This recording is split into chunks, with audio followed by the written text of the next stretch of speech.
ರಾಜ್ಯ ಪ್ರತಿನಿಧಿಯಾದಂತಹ ಶಿವನ ಅರುಂಕೆ ಅವರೇ, ಆತ್ಮೀಯರು ಹಿರಿಯರಾದಂಥ ಸ್ವದೇಶಪುರ ರೈತರಾದಂತಹ ಚಂದ್ರನ ಅಲೆ ಅವರೇ, ರವಿ ದಾಂಡರೆಡ್ಡಿ ಅವರೇ, ಆತ್ಮೀಯ ಸೋದರರು, ದೈವ ಭಕ್ತರು, ಅವ್ರ ಗ್ರಾಮದೊಳಗೆ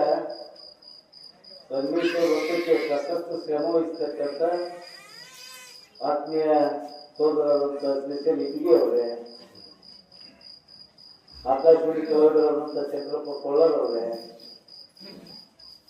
ಸಿದ್ದಗೌಡರು ಪಾಟೀಲ್ ಅವರೇ, ಶ್ರೀಮಠದ ಭಕ್ತರು, ಸಾಕಷ್ಟು ಈ ದೇವಸ್ಥಾನಕ್ಕೆ ಭಕ್ತಿ ಕಾಣಿಕೆಯನ್ನು ಅರ್ಪಿಸಿದಂತ ಆತ್ಮೀಯರು, ಡಾಕ್ಟರ್ ಬಿಂಸಿ ನಾಗಚಂದ್ರ ಅವರೇ, ಬಸಪ್ಪ ಬಳ್ಗೇರ್ ಅವರೇ, ಅಲಿ ಸಾಬ್ ಮದಾಕ್ ಅವರೇ, ಈ ಕಾರ್ಯಕ್ರಮದಲ್ಲಿ ಉಪಸ್ಥಿತಕ್ಕಂಥ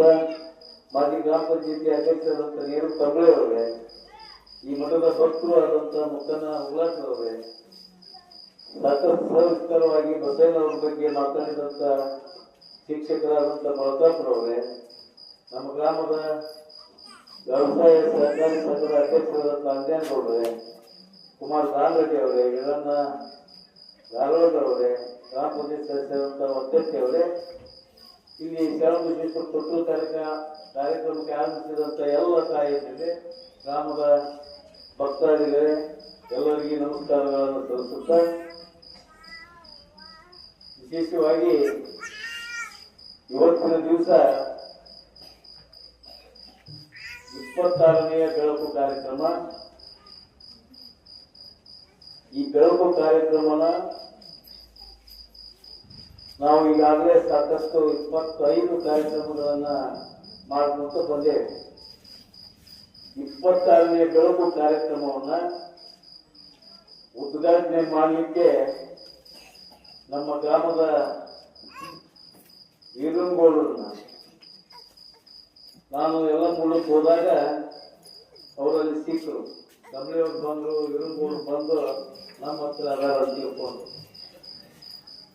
ನಾನು ಯಾಕೆ 26ನೇ ಬೆಳಕು ಕಾರ್ಯಕ್ರಮಕ್ಕೆ ಅವರನ್ನ ಉದ್ಘಾಟನೆ ಮಾಡಲಿಕ್ಕೆ ಕರ್ತೀನಿ ಅಂತಂದ್ರ,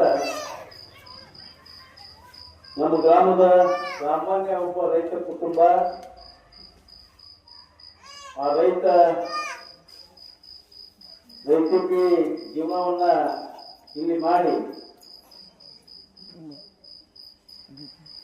ಯಲಬುರ್ಗಕ್ಕ